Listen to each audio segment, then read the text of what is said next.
પપ્પા તો પેલા ખીજાણા, છોકરો નાનો છે તમારે ઘરે આવું બધું બનાવવું છે, વેચાતું લઈ લેવાય એમ બનાવતા હતા કંઈક ગોળ ગોળ ગોળ ગોળ, પણ હવે અમારો પાપડ વણવાનો પ્લાન થઈ ગયો છે ફ્લોપ, કેમ કે અમારા એક પણ પાપડ વ્યવસ્થિત. હેલો એવરીવન, ચાલો તો આજે હું તમને મારી સાથે લઈ જાઉં છું શોપિંગ કરવા. મારી એકલી સાથે નહીં, અમારી સાથે આવે છે ત્રિશી પણ અને મમ્મી. તો શું શોપિંગ કરવાના છે એ તમને ત્યાં જઈને જ બતાવીશ. તો અમે આવી ગયા છીએ શોપિંગ કરીને. અમે ગયા હતા શોપિંગ કરવા માટલાની, પણ આજે શુક્રવારી ભરવાની હતી ત્યાં તો એટલી ટ્રાફિક હતી તો અમે ખાલી સબ્જી લઈને પાછા આવ. અત્યારે અમે આ પ્લેગ્રાઉન્ડમાં બેઠા છીએ. ત્રિશીભાઈ નખ ચાવતા ચાવતા બધાનું ઓબ્ઝર્વેશન કરે છે. ચલો હું તમને અમારા પડોશીને જોડે મળાવું. મિતુ ભાભી એ શરમાય છે નહીં આવું, પણ અમારે ક્રિયાંશ છે એક્ટિવ છે. ક્રિયાંશ અહીંયા આવ, સે હાય. Hi everyone. તો સાંજના 7 વાગી ગયા છે. અમે આવી ગયા છીએ નીચે રમીને. ત્રિશીભાઈ નાસ્તામાં ટમેટું ખાય છે. હે ત્રિશી, શું કરે છે? ચલો મમ્મી શું કરે છે? આજે અમે સાંજે મમ્મી આપણે શું બનાવવાના છીએ? એ નહીં, ખીચું બનાવવાના છીએ. કેનું? ચોખાનું ખીચું બનાવવાના છીએ. અને એની ખીચી મમ્મી બનાવે છે. પાણી ઉકળવા મૂક્યું છે, ચોખાનો લોટ ચારી લીધો છે, અને તીખા તીખા મરચા. આ વખતે અમે થોડીક ઓછી તીખી બનાવવાના છીએ, કેમ કે કદાચ અમારો ભાઈ આ પાપડ ખાવા માંડે તો, મોટો થવા માંડ્યો છે તો કદાચ પાપડ ખાય. હવે જો મમ્મી હે ને ખારું મોરું આવી રીતના ટેસ્ટિંગ કરે છે. એક ચમચીમાં પાણી લે, પણ એમાં થોડોક લોટ નાખે ને પછી એમ કે ચાખો તો. ખારું વધારે થઈ ગયું છે બરાબર છે. ના ના હાલશે, આટલું ખારું જોઈએ. મજા લાગે તમને ખારું? મને તો નાટ વધારે થઈ ગયા મરચા બરાબર? મરચા તો સબ થઈ ગયા.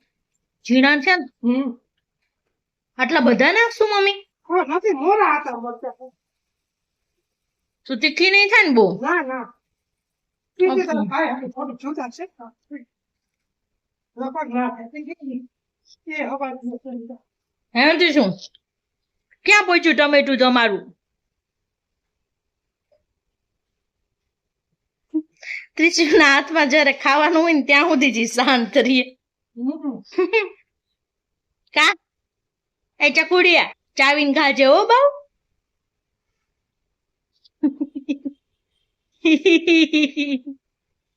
એ સચિન ત્રિશુને સંભાળે છે અને અમે લોકો કામ કરીએ. ત્રિશુ જા, તને ને બાપુજીને બેયને હેલ્પ નહીં કરવાના લીધે પાપડ નહીં મળે. એ માણસો બનાવતા હતા કંઈક ગોળ ગોળ ગોળ ગોળ, પણ હવે ગોળમાંથી ખબર નહીં નેશનલ હાઈવે 8 નંબરનો કોન્ટ્રાક્ટ લીધો એવી રીતના પટ્ટાની જેમ કંઈક કરે છે. ગોળ નહીં, અમે પાપડ બનાવતા હતા ચોખાના. હા, પણ અમારા મશીનમાં કંઈક પ્રોબ્લેમ આવી ગયો, ઓકે. એટલે હવે અમે બીજું મશીન લીધું સેવ બનાવવાનું. એનાથી અમે તો સારું છે તમને મ્યુનિસિપાલિટી ગાંઠિયા બનાવીએ, પાપડી ગાંઠિયા. સારું છે તમને મ્યુનિસિપાલિટી વાળાએ ટાંકીનો કોન્ટ્રાક્ટ આપ્યો હોય અને આ ટાંકીમાંથી બને નહીં એટલે રોડનો કોન્ટ્રાક્ટ લઈ લેવાનો. આ કંઈક સારું છે તમારું. એવી વસ્તુમાં તમને ખબર ના પડે, અમને આવી ખબર પડે. જોઈ લો અહીંયા ચોખાના પાપડ થઈ રહ્યા છે. એટલે સારું ના છે. હા, હેલ્પ કરી હોત ને અને જે દર વર્ષે કરસ. અને ત્રિશુભાઈને બહાર ફરવા મોકલી દીધા છે. આ લોકોને તો એવું હતું કે હમણાં થોડીક વારમાં બધું પતાવીને પૂરું કરીને ત્રિશુભાઈને બોલાવી લેશું, પણ ત્રિશુભાઈ તો હવે રોકાઈ ગયા છે નીચે. અને આ લોકો જો કરે છે. હવે આ રોડના કોન્ટ્રાક્ટમાંથી કઈ બીજો કોન્ટ્રાક્ટ તો મળવાનો નથી ને તમને? કાઈ નહીં મળવાનું. અમારે આ તળીને ખાવાનું હોય એટલે જેવું બને એવું. શું સુકાઈ જાય તળાઈ જાય એટલે ખાઈ લેવાનું. પણ ટેસ્ટમાં તો કંઈક ફરક પડી જાય હો.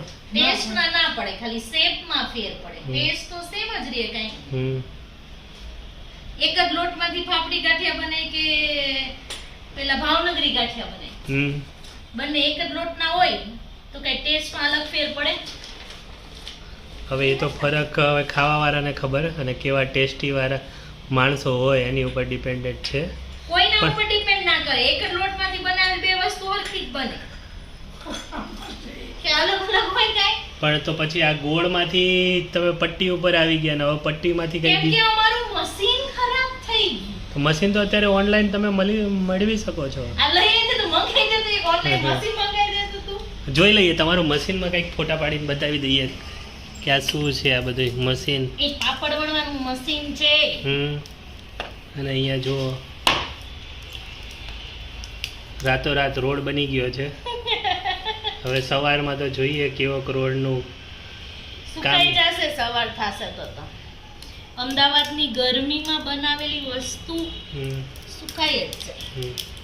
આમ તો ફૂલ જોરથી કામ ચાલે છે એટલે મને લાગે છે થોડી વારમાં રોડ બની જાય. બની જશે. પપ્પા આવશે અને એમના પપ્પા એવું કઈ ગયા કે ભાઈ જલ્દીથી બધું બનાવી નાખો, ત્રિસીવ નીચે રહેશે નહીં. પપ્પા તો પેલા ખીજાણા, છોકરો નાનો છે ને તમારા ઘરે આવું બધું બનાવવું છે, વેચાતું લઈ લેવાય એમ કઈ ગયા છે.